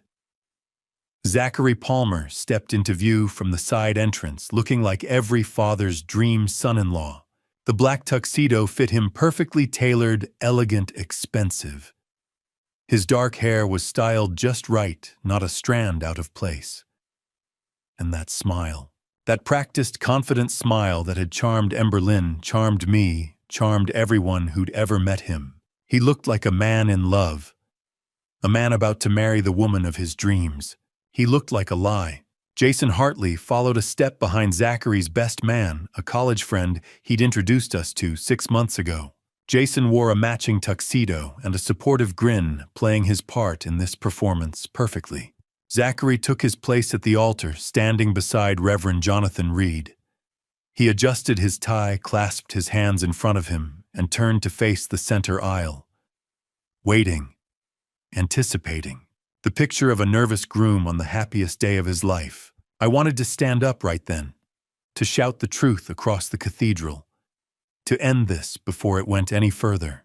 But I stayed in my seat, waiting, watching. The bridesmaids entered next, 3 of Emberlyn's college friends, dressed in soft pastel gowns that complemented the white roses lining the aisle. They carried small bouquets and walked in measured steps, smiling at the guests taking their positions at the front of the sanctuary. Then the music changed. The familiar notes of the bridal march filled the cathedral, that timeless melody that signals the moment everyone has been waiting for. The moment the bride appears, a collective murmur of anticipation rippled through the crowd. Guests shifted in their seats, craning their necks to see. Cameras and phones lifted, ready to capture the moment.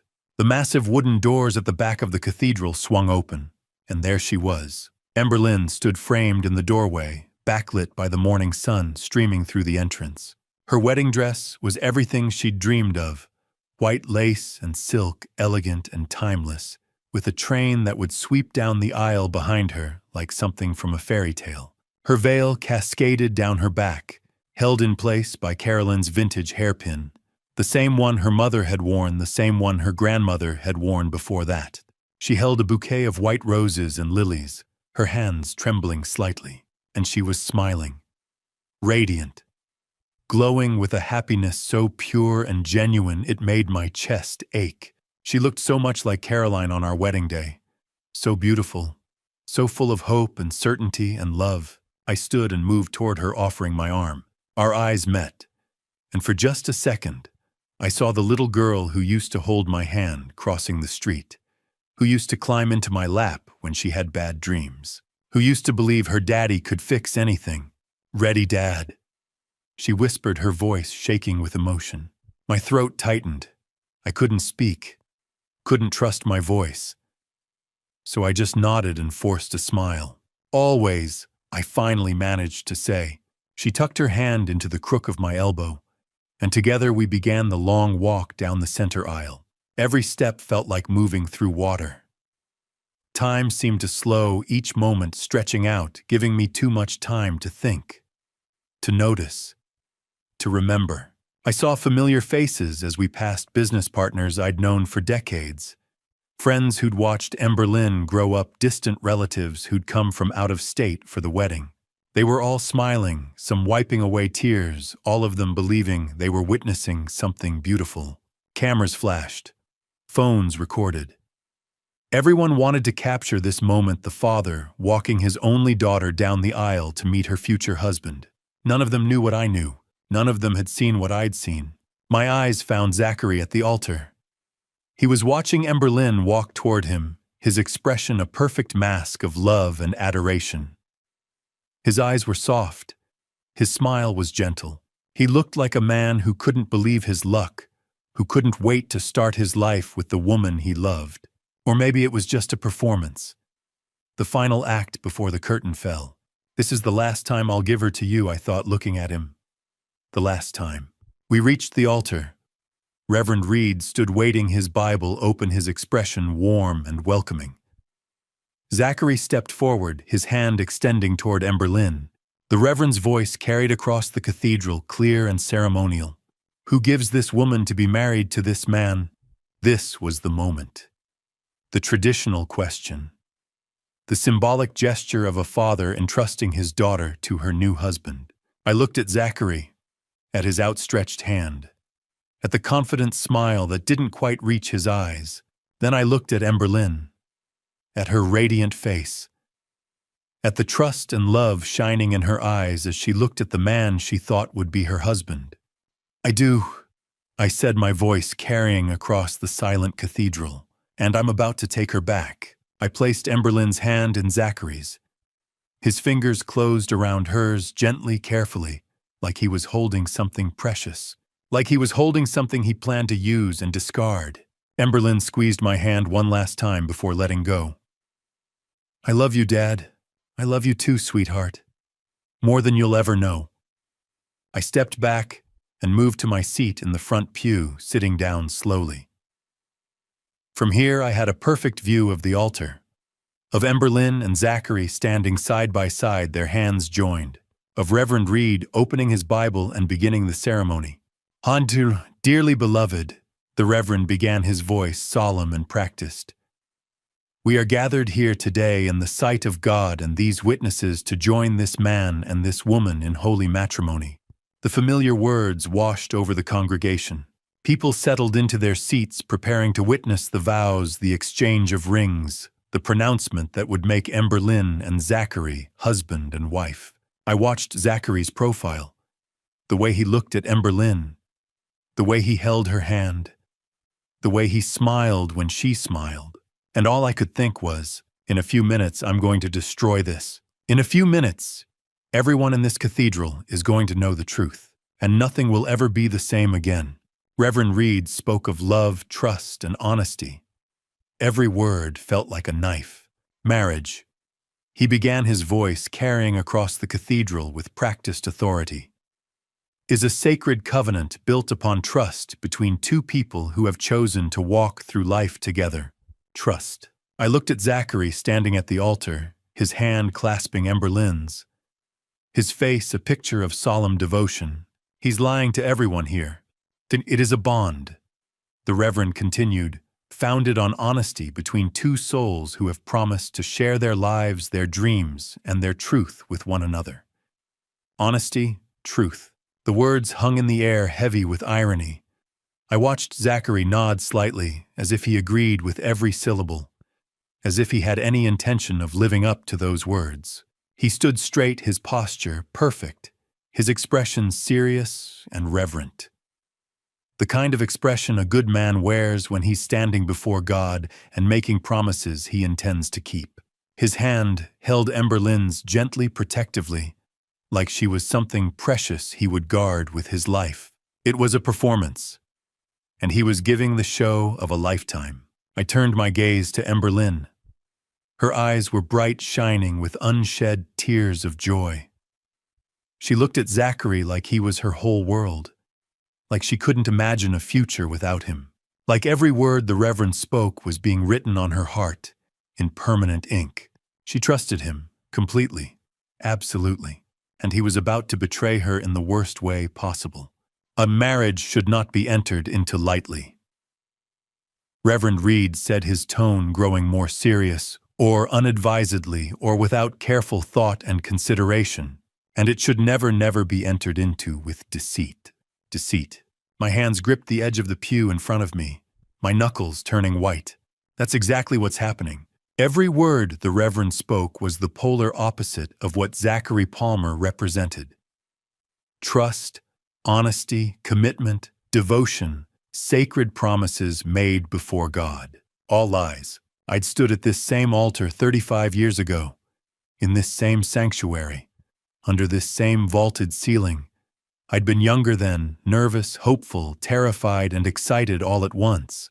And Caroline had stood beside me in her white lace dress holding my hand, just like Emberlyn was holding Zachary's now.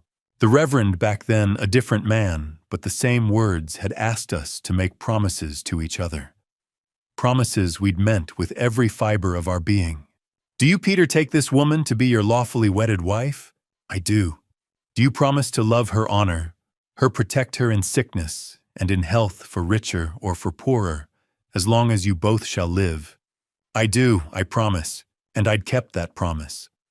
Through 30 years of marriage, through joy and hardship, through building a business and raising a daughter, through sleepless nights when Emberlyn was sick as a baby, through Caroline's diagnosis, through watching cancer slowly steal the woman I loved away from me one day at a time.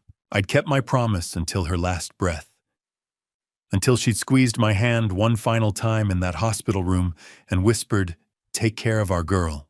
Those vows had been real, sacred, built on love and truth, and a commitment that had lasted through everything life had thrown at us. But the vows Zachary was about to make, they were poison dressed up as promises. Charge. Reverend Reed said, his hands resting on the open Bible before him, requires commitment. It requires sacrifice. And above all, it requires truth. Truth. The word echoed through the cathedral, bouncing off stone walls that had heard that same word spoken at countless weddings over more than a century. My grip on the pew tightened. I could feel my pulse pounding in my temples, my heart hammering against my ribs. Every muscle in my body was tense, coiled, ready to move. Not yet. Wait.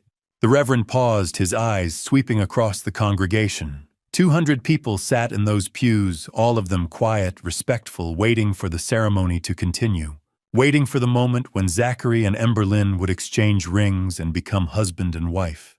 None of them knew. None of them suspected. Before these two young people exchanged their vows, Reverend Reed said, his voice taking on the formal ceremonial tone required by tradition, "I am duty-bound by the laws of this state and the customs of this church to ask." My heart stopped. This was it. The moment every wedding ceremony included. The moment that was supposed to be a formality, a traditional question that no one ever answered. Except today, someone would. "If any person here present," the Reverend continued, his gaze moving slowly across the congregation, "she knows of any legal impediment or lawful reason why these two should not be joined together in holy matrimony." The silence that followed was thick, heavy, oppressive. I could feel 200 pairs of eyes focused on the altar. 200 people holding their breath, waiting for the question to pass unanswered, as it always did. I felt the weight of Caroline's promise pressing down on me. Protect our girl, even when she doesn't understand. Especially when she doesn't understand. Let them speak now. My hands gripped the pew so tightly I thought the wood might crack. My legs tensed, preparing to stand, preparing to do what I'd come here to do. This was the moment. The final opportunity to stop this wedding before it became legal and binding. The last chance to save Emberlyn from a man who planned to use her, betray her, and destroy everything we'd built as a family. The last chance to protect my daughter, even if it meant she'd hate me for it. Reverend Reed's final words hung in the air like a challenge. "Or forever hold your peace." I stood. The wooden pew creaked beneath me, the sound echoing through the cathedral like a gunshot in the silence. 1 second, 2 seconds, 3 seconds. Every eye in the sanctuary turned toward me. 200 faces, 200 expressions shifting from peaceful anticipation to confusion to shock. I opened my mouth and spoke the words that would change everything. "I object." The cathedral erupted. Gasps rippled through the crowd, like a wave crashing against shore. Voices rose in a sudden cacophony of shock and disbelief. What? Did he just— Oh my God! At the altar, Emberlyn spun around her face, pale, her bouquet trembling in her hands. Dad! Her voice cracked on the word, a mixture of confusion and horror that cut straight through my chest. Zachary's expression flickered just for a split second. I saw it. Pure, unfiltered shock. His mask slipped, revealing the panic beneath. Then just as quickly, he pulled it back into place, schooling his features into bewilderment and concern. Mr. Caldwell. He started, but I didn't let him finish. Reverend Reed stood frozen at the altar, his Bible still open in his hands, his face a picture of stunned disbelief. In all his years of conducting weddings, he'd probably never had anyone actually answer that question. Mr. Caldwell, he said, his voice shaking slightly. This is highly irregular. Are you certain you wish to— I stepped out of the pew and into the center aisle. My legs felt steadier than they had any right to. My voice when I spoke was calm, clear, unwavering. I'm sorry, sweetheart, I said, looking directly at Emberlyn. But this wedding cannot proceed. Dad, what are you doing? Emberlyn's voice rose, tears already streaming down her face, smudging the makeup she'd spent hours perfecting. What are you doing? Behind me, I heard Douglas Whitmore stand. Pete, what's going on? Other voices joined his. Is he all right? Maybe it's stress. This is insane. Should someone call? I ignored them all. My eyes were locked on Zachary Palmer, watching as he carefully maintained his mask of confused concern. Mr. Caldwell. Zachary said, his voice taking on that smooth, reasonable tone he'd perfected over months of charming our family. I'm sure there's been some terrible misunderstanding. Perhaps we should discuss this privately. There's no misunderstanding, I said, my voice carrying across the cathedral. The only misunderstanding here is about who you really are, Zachary Palmer. A fresh wave of gasps and whispers swept through the crowd. I heard someone near the back say something about calling security. Someone else suggested I was having a breakdown. Let them think what they wanted. Zachary's jaw tightened, but he kept his expression neutral. Sir, I don't know what you think you know, but I know exactly who you are. I cut him off, my voice hardening. And I know exactly what you've done. Emberlyn stepped forward, her face streaked with tears, her hands shaking. Dad, please. You're embarrassing me. You're embarrassing everyone. I don't know what's gotten into you, but— Emberlyn. I turned to face her fully, and the look on her face nearly broke me. Confusion, betrayal, hurt. She was looking at me like I was a stranger, like I'd lost my mind, like I was the villain in this story. Sweetheart, I know this is hard. I know you don't understand, and I'm sorrier than you can possibly imagine. My voice caught, but I forced myself to continue. But you will understand. Soon. I promise you will. Understand what? She cried, her voice breaking on a sob. You're ruining my wedding. You're standing up here in front of everyone we know, and you're— She couldn't finish. She turned away, burying her face in her hands, her shoulders shaking. Zachary moved to her side, placing a protective hand on her shoulder. Playing the role of supportive fiancé, comforting the bride whose unstable father was causing a scene. It's all right, he murmured to her loud enough for everyone to hear. We'll figure this out. Your father is clearly under a lot of stress. Don't you dare, I said, my voice dropping to something cold and dangerous. Don't you dare pretend to comfort her when you're the reason she's crying. Zachary's mask slipped again just for a heartbeat. His eyes met mine, and in that brief moment I saw the calculation there, the assessment. He was trying to figure out how much I knew, how much damage I could do, whether he could still salvage this. He couldn't. The whispers behind me had grown louder. I heard snippets of conversation. Never seen him like this? Poor Emberlyn. Should someone stop him? Douglas was making his way toward me, concern etched on his face. "Pete, I think we need to talk. Outside. Right now." But I wasn't leaving. Not until everyone at this cathedral knew the truth. I turned to face the congregation. 200 faces stared back at me, some confused, some concerned, some already judging me as the father who'd lost his mind and ruined his daughter's special day.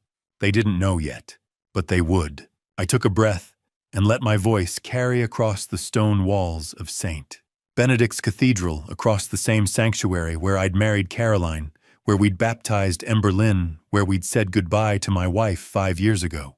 "Zachary Palmer," I said clearly, "is not the man he claims to be." The cathedral fell silent. Even the whispers stopped. Every eye was on me now, waiting, wondering. Some probably still thinking I'd lost my mind. And I was about to tell them something none of them could believe. Before I continue, I need to know you're still here. Comment below with one word, hero, if you think I'm doing the right thing, or villain if you think I'm destroying my daughter's life. Because what happens next will define me forever. And a quick note, some of what follows has been dramatized for storytelling. If fictionalized elements aren't your preference, feel free to exit now, no judgment. But if you want to see the moment everything explodes, the moment the whole church sees the truth, keep watching. It's about to get real. Before anyone could react, I spoke the words I'd been holding back since this morning. Zachary Palmer is already married. He has a wife and a daughter. The cathedral exploded. "What? Oh my God! That can't be." Gasps and shocked whispers erupted from every corner of the sanctuary. 200 people reacting in unison, their voices overlapping in a cacophony of disbelief.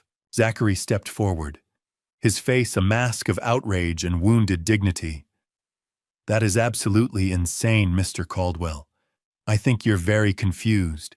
"I'm not confused," I said, my voice cutting through the noise. "I saw them this morning. Your wife Marley and your 4-year-old daughter." Emberlin's voice broke through the chaos, small and shaking. "Dad, no. You're wrong. Zachary would never tell him Zachary. Tell Dad he's wrong." Zachary turned to her, reaching for her hands, his expression shifting to one of gentle concern. "Sweetheart, your father is clearly under an enormous amount of stress. Maybe we should get him some help." "I don't need help," I said coldly. "I need the truth to come to light." I turned toward the side entrance where Martin stood waiting. Our eyes met across the sanctuary. "Bring them in." The side door opened. Every head in the cathedral turned as a woman stepped through the doorway. She was thin, dressed in simple jeans and a cardigan, her dark hair pulled back in a messy ponytail. Her face was pale, her eyes red-rimmed. She held a folder in one hand, and she held the hand of a little girl with the other. The child was small, 4 years old maybe, with blonde curls that bounced as she walked. She wore a pink dress and clutched a stuffed rabbit under one arm. Her eyes were wide as she took in the massive sanctuary, the rows of people, the flowers and candles, and overwhelming strangeness of it all. The woman Marley walked slowly down the side aisle, her daughter's hand gripped tightly in hers. Every step seemed to take enormous effort, like she was walking through water, or toward her own execution. The cathedral had fallen completely silent. 200 people watched them approach, confusion written on every face. The little girl looked around nervously, intimidated by the crowd, by the tall stone walls, by the way everyone was staring at her and her mother. Then she saw him, Zachary, standing at the altar in his perfect black tuxedo, looking like a prince from a fairy tale. Her face lit up like the sun breaking through clouds. "Daddy." The word rang out across the cathedral, echoing off the vaulted ceiling, bouncing off stone walls, hitting every ear in the sanctuary with the force of a physical blow. The collective gasp that followed was like a wave crashing. The little girl let go of her mother's hand and ran her small feet pattering across the stone floor, her curls bouncing, her stuffed rabbit trailing behind her. "Daddy, Daddy." She was running straight toward the altar, toward Zachary. I watched it happen as if in slow motion. Watched Zachary's face drain of all color. Watched his careful mask shatter completely. Watched him stand frozen, paralyzed, unable to move or speak or do anything but stare at the little girl racing toward him with pure joy on her face. Emberlyn turned, following the sound of the child's voice. Her face was a picture of utter confusion. What? What is? The little girl reached the altar steps and threw herself at Zachary, wrapping her small arms around his legs, beaming up at him with absolute adoration. "You look so handsome, Daddy," she said, her voice high and sweet and completely guileless. "Are you getting married? Mommy said you were getting married." Zachary looked down at her, his mouth opening and closing like a fish pulled from water. No sound came out. Marley had stopped halfway down the aisle, tears streaming down her face. "I'm so sorry," she whispered, though her voice somehow carried in the deadly silence. "I'm so sorry." She forced herself to keep walking to close the distance to the altar. When she spoke again, her voice was stronger, steadier, though it shook with emotion. "My name is Marley Palmer," she said, looking directly at Emberlyn. "I'm his wife. We've been legally married for 5 years." She held up the folder, opening it to reveal the document inside. Even from where I stood, I could see the official seal, the signatures, the date. A marriage certificate, with Zachary's name and Marley's name, dated 5 years ago. "No." Emberlyn's voice was barely a whisper. She took a step backward, away from Zachary, away from the little girl clinging to his legs. "No, this can't be." She looked at Zachary, her eyes desperate, pleading for him to say something. Anything. To tell everyone this was a mistake, a lie, a cruel prank. "Cherie," she said, her voice breaking. "Tell them this isn't true. Tell them." Zachary opened his mouth, closed it, opened it again. Nothing came out. His face had gone from white to gray. His hands hung at his sides, limp and useless. He looked like a man who'd been caught in a trap with no way out, watching the walls close in around him. The little girl, Mia, looked up at him, confused by his silence. "Daddy, are you okay?" Jason Hartley, standing beside Zachary, as his best man stepped back as if he'd been burned. "Dude!" he said, his voice sharp with shock and anger. "What the hell is this?" Emberlyn looked from Mia to Marley to the marriage certificate to Zachary.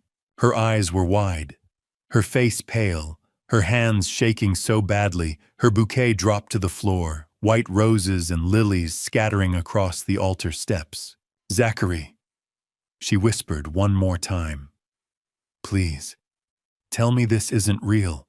But Zachary said nothing, because there was nothing he could say. The evidence was standing right in front of her. A 4-year-old little girl with his blonde curls and his smile calling him daddy. A woman holding a legal marriage certificate with his name on it. The truth had finally, irrevocably come to light. Emberlyn looked at me, then her eyes finding mine across the chaos of the altar. In that moment, I saw her entire world collapsing. Every dream, every hope, every promise she'd believed in, falling apart in front of 200 witnesses. The little girl's voice, "Daddy Sitikama," still echoed through the cathedral, and everyone was watching as the man at the altar said nothing at all. But I wasn't done. The worst part was still ahead. "There's one more thing," I said, my voice cutting through the shocked silence. "One more thing everyone needs to know." Marley had moved closer to the altar, tears streaming down her face. She looked at Emberlyn with an expression of pure misery. "He forced me into this," she said, her voice shaking. "We owe money to dangerous people. He said it was the only way to save our daughter. I didn't want to. I tried to warn you." Emberlyn's face was a mask of shock and betrayal. She looked at Marley, at the marriage certificate still visible in the folder, at little Mia still clinging to Zachary's legs. "So this was all about money." Her voice was hollow. "You were planning to steal from my family."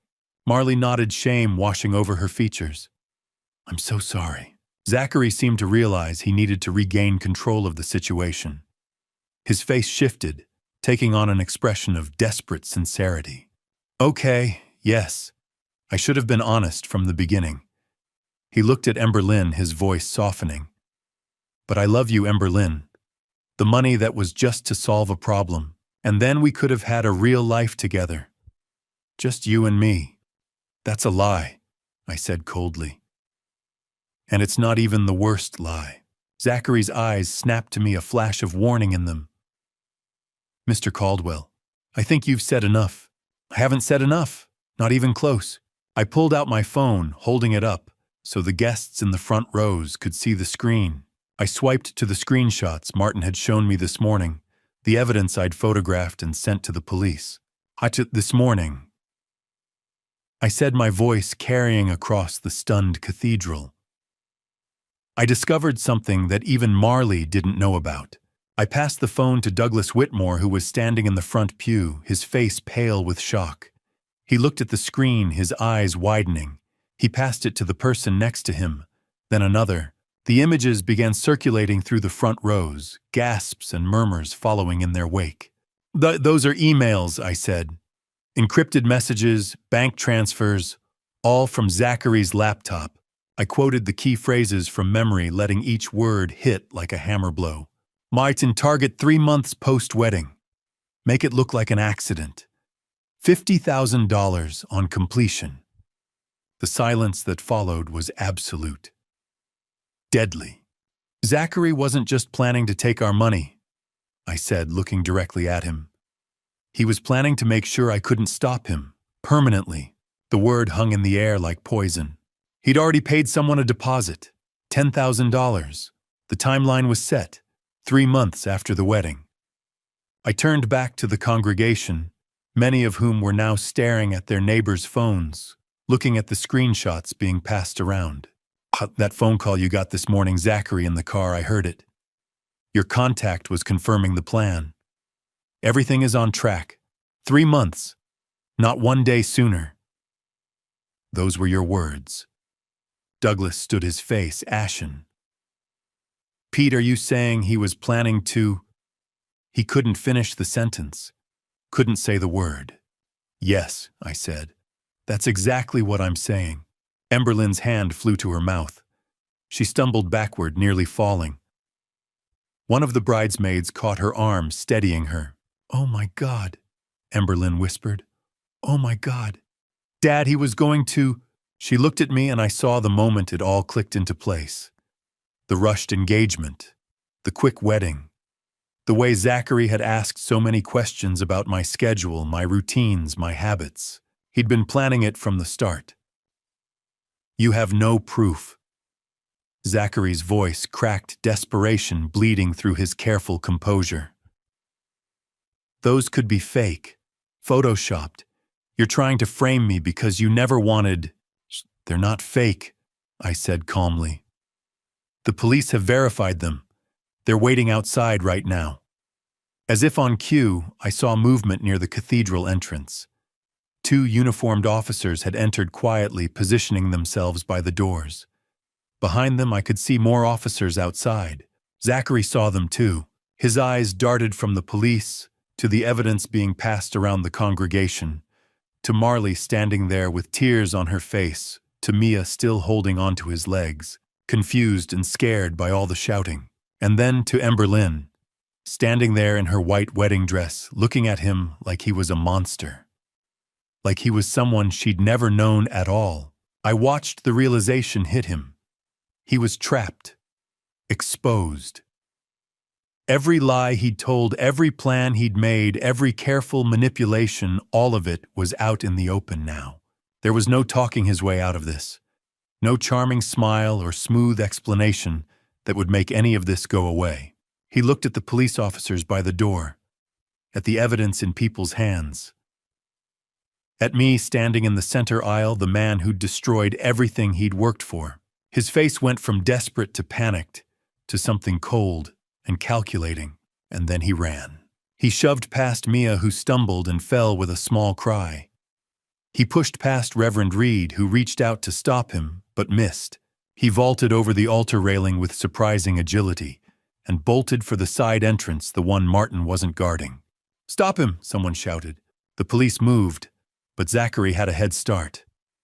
He crashed through the side door and disappeared into the corridor beyond. The cathedral erupted in chaos. People stood, shouted, pointed. Someone, maybe Jason, tried to go after him, but was held back by an officer. Marley had dropped to her knees, gathering Mia into her arms, both of them crying. And Emberlyn stood frozen at the altar, staring at the spot where Zachary had been standing just seconds ago, where the man she'd been about to marry had been standing, before he'd run like the criminal he was. He didn't make it to the door. The police were already there. Zachary had barely taken 3 steps when 2 uniformed officers emerged from the side corridor, blocking his escape. Their presence was calm, professional, unavoidable. Zachary Palmer. He froze, panic flooding his face. This is a misunderstanding. You're under arrest." The second officer stepped behind him, handcuffs ready. Zachary tried to retreat, but there was nowhere to go. The altar stood behind him. The officers in front. 200 witnesses on every side. Charges include bigamy, fraud, and conspiracy to commit grievous bodily harm, the first officer said, reading his rights in a steady voice. "No, this is insane, I can explain. You'll have the opportunity at the station." The metallic click of the cuffs echoed through the cathedral, impossibly loud in the stunned silence. The officer turned to the congregation. "Anthony Greco has also been apprehended outside. He was attempting to gain entry." Marley, kneeling beside Mia, looked up sharply. "Greco. He's in custody, ma'am. You're safe." Relief crashed over Marley so intensely, it looked like pain. She sank onto a pew, pulling Mia into her arms, sobbing not in grief, but release. The officers led Zachary toward the exit. His movements were stiff, the handcuffs forcing his shoulders back, his tuxedo suddenly looking like a cheap costume. At the aisle, he turned, eyes locking on Emberlyn at the altar. "Emberlyn, please. Don't." Her voice was flat, final. Tears streamed down her face, but her expression was stone. "Don't say my name." He faltered, then allowed himself to be led away. The cathedral doors opened to flashing lights outside, then closed with a hollow boom that felt like an ending. Silence swallowed the sanctuary. Then Emberlyn's knees gave way. I moved instantly. Martin was there too. Together we caught her and lowered her to the altar steps.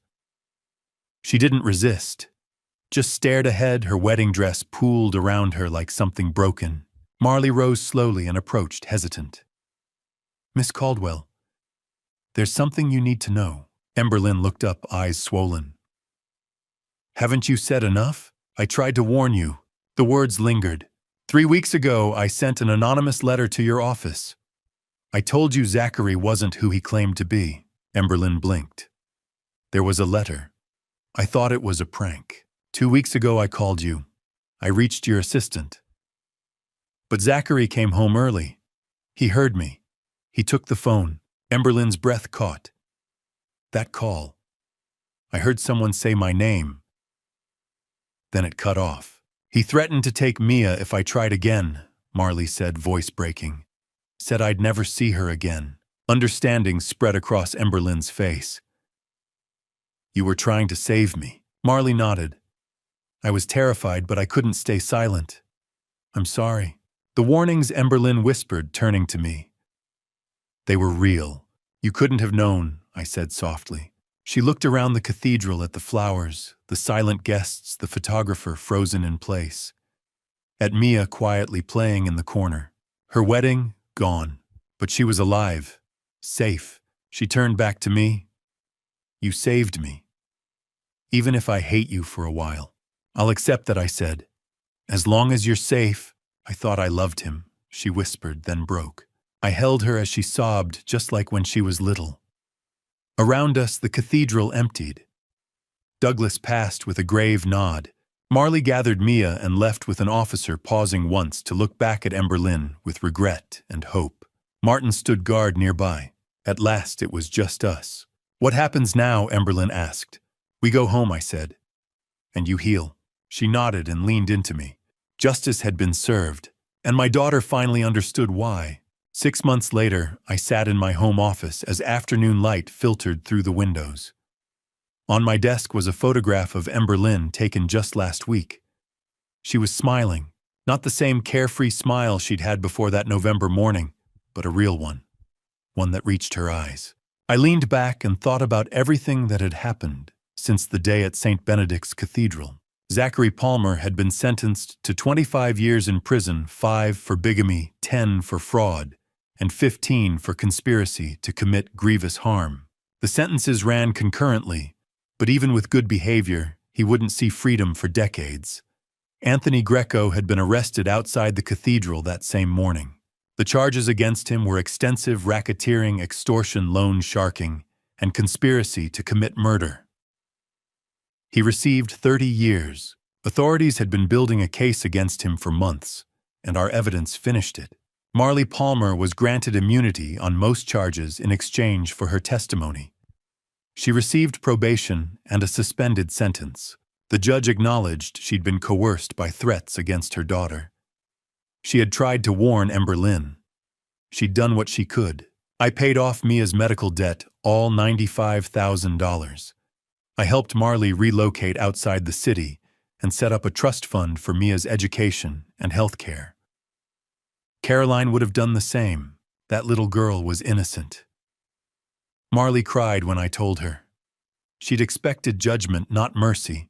The first month after the wedding was the hardest. Ember Lynn barely spoke to me. She was angry at Zachary, at the world, and at me for destroying her wedding day. She couldn't understand why I hadn't told her privately. I let her be angry. By the second month, she began therapy with a trauma specialist. Slowly, she processed the truth. By the third month, she understood why I'd done what I did. If I'd warned her quietly, she might not have believed me.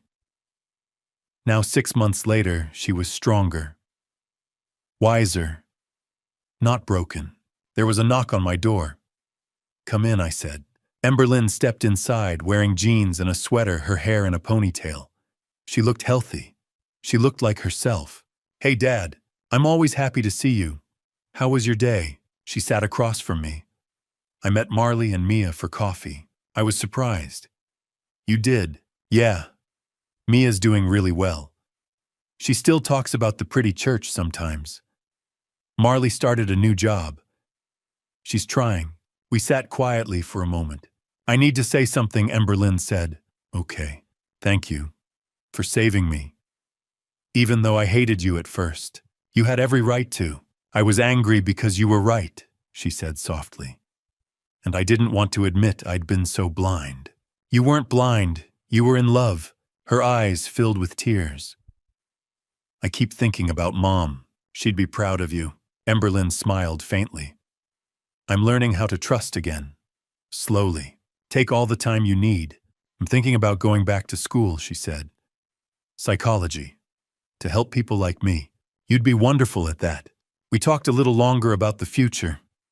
Then Martin appeared at the door. "Oh, I didn't realize Miss Ember Lynn was here." Ember Lynn hugged him. "Thank you." After she left, I looked at Caroline's photograph on the shelf. "We did it," I whispered. "She's going to be okay." Outside, city lights began to glow. Life wasn't perfect, but it was honest, and that was enough. And to you listening to this family story, remember, this God gives us instincts for a reason. When I first felt something was wrong with Zachary, I believed God was whispering to my heart. I ignored it because I wanted Ember Lynn to be happy. But God doesn't whisper warnings so we can ignore them. He whispers so we can protect the ones we love. Trust those instincts. They might just save a life. Looking back on this family story, I see my mistakes clearly. I waited too long. I let fear of hurting my daughter stop me from protecting her. Don't be like me. Don't wait until the wedding day to act. If you see red flags, address them early. Have the hard conversations. Yes, your loved ones might be angry at first. Yes, they might push you away. But anger fades. Death doesn't. Betrayal leaves scars that take years to heal. Act early even when it's uncomfortable. Here's what I learned about dad revenge, and I want to be clear, this wasn't about revenge. This was about protection. Real dad revenge isn't about destroying someone out of spite. It's about standing between your child and danger, no matter the cost. It's about being willing to be the villain in their story for a season so they can have a future. That's what dad revenge really means, sacrificing your comfort, your reputation, even your relationship temporarily to keep them safe. God gave me a second chance when Martin came to me with the truth. Not everyone gets that. I thank God every day that I listened. I thank God that Emberlyn is alive and healing. And I thank God for people like Martin, who had the courage to do what was right, even when it was hard. If this family story resonated with you, I'd be grateful if you'd subscribe to this channel for more true stories like this one. Leave a comment below telling me what you would have done in my situation. I read every single one. Share this story with someone who needs to hear it. Your share might save someone's life. Thank you for staying with me until the very end. I know this wasn't an easy story to hear, and I want to be honest with you, some of the stories that follow contain fictionalized elements created for educational purposes. If that's not something you're comfortable with, feel free to explore other content that suits you better. But if you're willing to learn from real experiences, even painful ones, I'll be here sharing what I've learned. God bless you. And remember, protecting your family is never wrong.